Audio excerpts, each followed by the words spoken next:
नमस्कार मंडळी, श्री स्वामी समर्थ. स्वागत आहे तुमचं माझ्या यूट्यूब चॅनलवरती.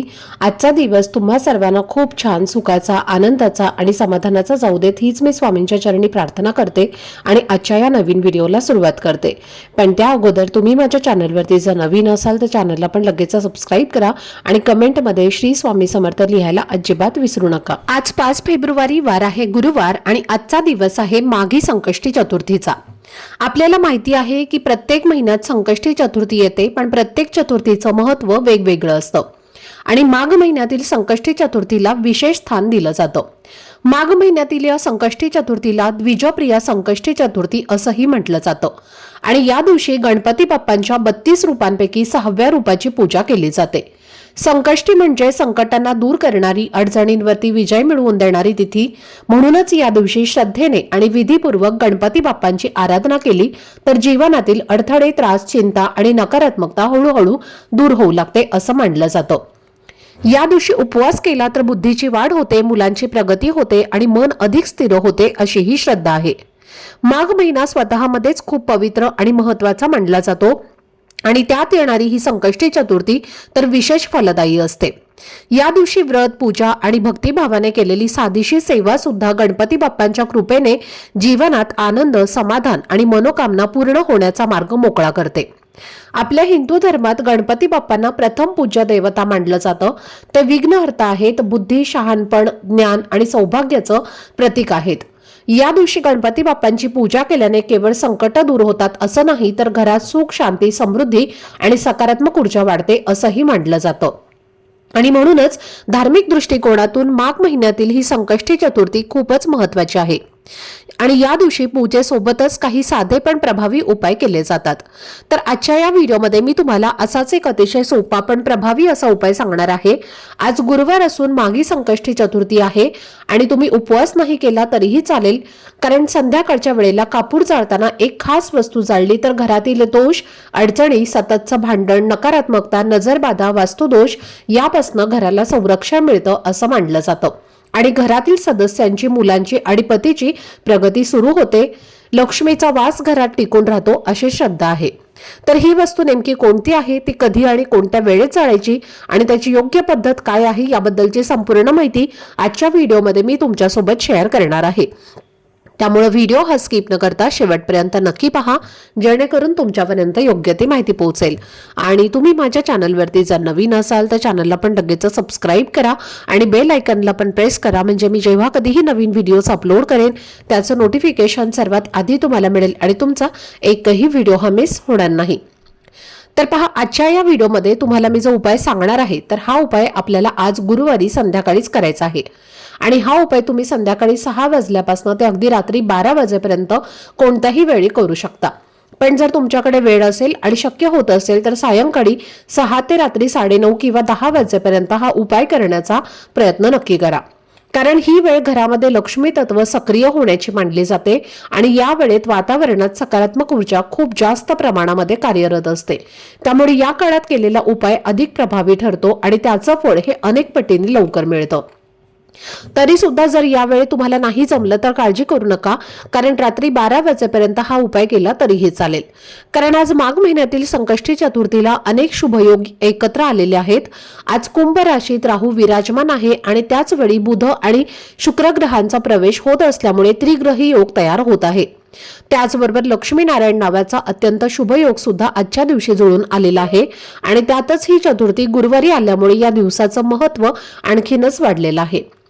आजचा दिवस गणपती बाप्पा, देवी लक्ष्मी आणि स्वामी दत्तगुरु यांचे विशेष आशीर्वाद मिळवण्यासाठी खूपच शुभ मानला जातो आणि या योगामध्ये मनापासून केलेली कोणतीही सेवा किंवा उपाय निष्फळ जात नाहीत असं मानलं जातं, तर उलट त्याचे परिणाम लवकर आणि स्पष्टपणे दिसू लागतात. या दिवशी गणपती तत्व पृथ्वीवर नेहमीपेक्षा अधिक प्रमाणामध्ये जागृत असतं. त्यामुळे आज गणपती बाप्पांच्या व्रतासोबतच किंवा साध्या श्रद्धेने केलेला उपाय सुद्धा खूप प्रभावी ठरतो. आणि म्हणूनच आज संध्याकाळी हा उपाय घरातील प्रत्येकाने करणे फार महत्त्वाचे आहे. जर तुम्ही हा आज उपाय केला तर हळूहळू पण निश्चितपणे तुमच्या कुटुंबाची प्रगती सुरू होते.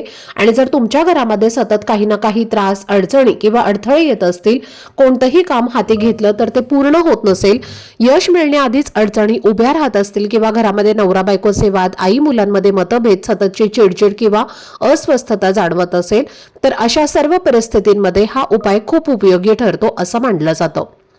अनेक वेळेला असंही होतं की मुलं अभ्यास करत नाहीत, ऐकत नाहीत, हट्टीपणा करतात, सतत चिडचिडेपणा करतात किंवा सांगितलेल्या कोणतीही गोष्टी मान्य करत नाहीत.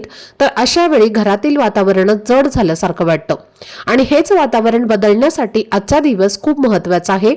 तसेच जर तुमच्यावर कर्जाचा भार असेल, प्रयत्न करूनही कर्ज फिटत नसेल, योग्य मार्ग सापडत नसेल किंवा पैसे येऊनही ते टिकत नसतील, घरात सुख, शांती आणि समाधान नांदत नसेल, सतत कटकट, तणाव किंवा नकारात्मकता जाणवत असेल, कधी कधी तर स्वतःच्या घरात थांबावेसे वाटत नसेल, तर हे सर्व घरात निर्माण झालेल्या दोषांचे संकेत असू शकतात.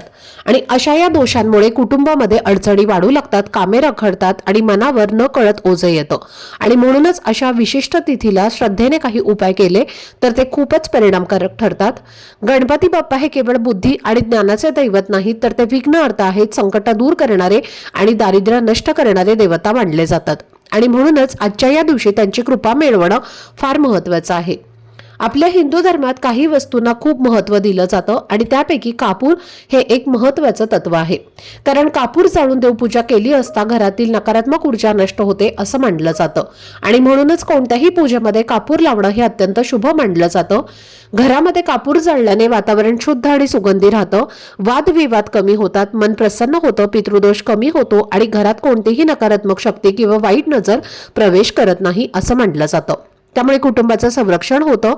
आता हा उपाय करण्यापूर्वी सर्वात आधी तुम्हाला तुमच्या देवघरात दिवा प्रज्वलित करायचा आहे. धूप, दीप, अगरबत्ती लावून घरातील वातावरण प्रसन्न करा. आज गुरुवार असल्यामुळे तुळशीजवळ सुद्धा एक दिवा लावणं फार शुभ मानलं जातं. आणि हे सर्व झाल्यानंतर शांत मनाने पुढचा उपाय करा. कारण जेव्हा मन शांत असतं तेव्हाच गणपती बाप्पांची कृपा पूर्णपणे आपल्याला प्राप्त होते. तर उपाय करण्यासाठी तुम्हाला एक प्लेट घ्यायची आहे आणि त्या प्लेटमध्ये तुम्हाला एक खोबऱ्याचा तुकडा ठेवायचा आहे. जे सुकं खोबरं असतं तर त्याचा तुम्हाला एक छोटासा तुकडा घ्यायचा आहे आणि तो तुम्हाला त्या प्लेटमध्ये ठेवायचा आहे. त्यानंतर त्या खोबऱ्यावरती म्हणजेच त्या खोबऱ्याच्या तुकड्यावरती तुम्हाला 3 भीमसेनी कापूरच्या वड्या ठेवायच्या आहेत. भीमसेनी कापूर तुमच्याकडे नसेल तर तुम्ही साधा कापूर घेतला तरीही चालेल. आणि त्या 3 भीमसेनी कापराच्या वड्या तुम्हाला त्या खोबऱ्याच्या तुकड्यावरती ठेवायच्या आहेत. खोबऱ्याचा तुकड्याचा जो पांढरा भाग असतो त्यावरती तुम्हाला 3 कापूर वड्या ठेवायच्या आहेत आणि त्यासोबत तुम्हाला 3 अखंड फुलाच्या लवंगा घ्यायच्या आहेत. कुठेही तुटलेल्या, फुटलेल्या, फूल नसलेल्या अशा लवंगा घेऊ नका. चांगल्या 3 अखंड फूल असलेल्या लवंगा ज्या आहेत तर त्या तुम्हाला घ्यायच्या आहेत आणि त्या सुद्धा तुम्हाला खोबऱ्याच्या तुकड्यावरती कापुरासोबत ठेवायच्या आहेत. त्यानंतर तुम्हाला एक तमालपत्र घ्यायचं आहे. तमालपत्र ज्याला तेजपत्ता असं सुद्धा म्हटलं जातं. आणि ते तमालपत्र घेताना सुद्धा तुम्हाला चांगलं पाहून घ्यायचं आहे, कुठेही फाटलेलं नसावं असं एक चांगलं तमालपत्र तुम्हाला घ्यायचं आहे. आणि त्या तमालपत्रावरती तुम्हाला तुमच्या लाल पेनाने इच्छा लिहायची आहे किंवा कुंकवाचा गंध तयार करा आणि त्या कुंकवाच्या तुम्हाला त्या तमालपत्रावरती तुमच्या मनातली इच्छा लिहायची आहे. जसं की कर्जमुक्तीबद्दल तुमची इच्छा असेल तर कर्जमुक्ती, धनप्राप्ती, मुलांची प्रगती होण्यासाठी, दारिद्र्य दूर होण्यासाठी, शत्रू नष्ट होण्यासाठी जी काही तुमची इच्छा आहे तर ती तुम्हाला ती इच्छा त्या पानावरती लिहायची आहे. आणि त्यानंतर जो कापूर आहे तर तो तुम्हाला प्रज्वलित करायचा आहे. कापूर प्रज्वलित केल्यानंतर तुम्हाला त्यावरती शुद्ध गाईचं तूप असेल तर 1 ते 2 थेंब तूप टाकायचं आहे, नसेल तर काही हरकत नाही. आणि त्यानंतर हे तमालपत्र जे आहे तर ते त्याचं जे देठ आहे तर ते तुम्हाला तुमच्या हातामध्ये घ्यायचं आहे आणि तुमची इच्छा व्यक्त करत तुम्हाला त्या कापरावरती हे जे तमालपत्र आहे तर ते जाळायचं आहे. तमालपत्र जाळून झाल्यानंतर तुम्हाला ओम श्री विघ्नहर्ताय नमः, ओम श्री विघ्नहर्ताय नमः या मंत्राचा जप करायचा आहे. हा मंत्र विघ्न, संकट, दारिद्र्य, दोष दूर करण्यासाठी खूप प्रभावी मानला जातो. तमालपत्र जाळून झाल्यानंतर तुम्हाला ते भांड तुमच्या देवघरासमोरनं उचलायचं आहे आणि त्याचा धूर हा संपूर्ण तुमच्या घरामध्ये, तुमच्या वास्तूमध्ये तुम्हाला फिरवायचा आहे. तसेच आपल्या घराच्या मुख्य दरवाजामध्ये सुद्धा तुम्हाला हे भांड काही वेळासाठी ठेवायचं आहे आणि त्यानंतर हे भांड तिथून उचलून आणायचं आहे आणि आपल्या देवघरासमोर परत ठेवून द्यायचं आहे. जोपर्यंत हा कापूर जळत आहे किंवा लवंगा कापुरासोबत जळत आहे तोपर्यंत तुम्हाला याच मंत्राचा जप करायचा आहे. कापूर शांत झाल्यानंतर तुम्हाला त्यामध्ये ज्या काही जळालेल्या वस्तू आहेत जसं की खोबरं असेल किंवा लवंग असतील तर त्या तुम्हाला निर्माल्यामध्ये टाकायचं आहे. पण घरात चुकूनही हे जे खोबरं आहे तर ते कोणीही खायचं नाही, कारण या खोबऱ्यामध्ये आपल्या घरात असणारी सर्व नकारात्मक ऊर्जा जी असते तर ती आकर्षित झालेली असते. त्यामुळे ते खोबरं जे आहे तर ते खाल्लं जात नाही, ते घरातनं तुम्हाला बाहेर फेकून द्यायचं आहे. तर अशा पद्धतीने हा छोटासा उपाय जो आहे तर तो तुम्हाला आपल्या घरामध्ये आज माघी चतुर्थीला करायचा आहे. घरामध्ये स्त्रियांना मासिक धर्म असेल तर घरात कोणताही सदस्य हा उपाय करू शकतो. तसेच तुमच्या घरामध्ये जर सूतक असेल तर हा उपाय तुम्हाला करता येणार नाही. त्याचबरोबर जर भरपूर दिवसांपासून तुमच्या मनामध्ये एखादी इच्छा असेल, प्रत्येकाच्या मनात काही ना काही इच्छा असते, अगदी माझ्यापासून ते तुमच्यापर्यंत आपली प्रत्येक इच्छा पूर्ण व्हावी असंच आपल्याला वाटत असतं. आणि हीच इच्छा पूर्ण करण्यासाठी आपण भरपूर प्रयत्न, कष्ट आणि मेहनत करत असतो. पण कधी कधी असं होतं की आपण कितीही प्रयत्न केले तरीही आपली इच्छा पूर्ण होत नाही. पण आज माघी चतुर्थीला जर तुम्ही हा एक प्रभावी उपाय केला तर नक्कीच तुमच्या सर्व इच्छा या नक्कीच पूर्ण होतील.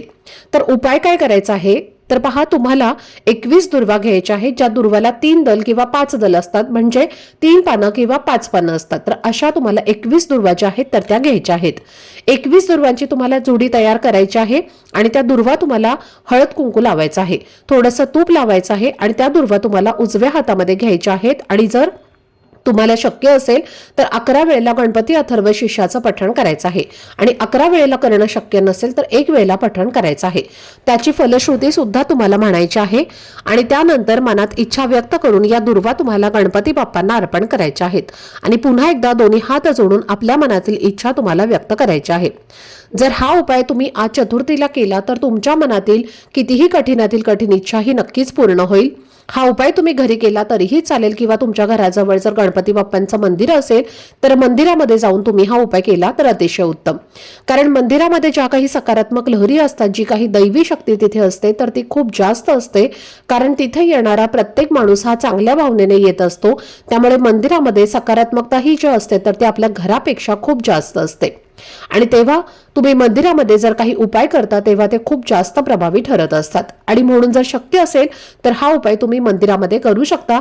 पण जर नाही जमलं तर तुम्ही तुमच्या घरामध्ये केला तरी सुद्धा चालेल. त्याचबरोबर आज तुम्ही व्रत करणार असाल तर संध्याकाळी तुम्हाला चंद्राची पूजा करूनच हे व्रत जे आहे तर ते सोडायचं आहे.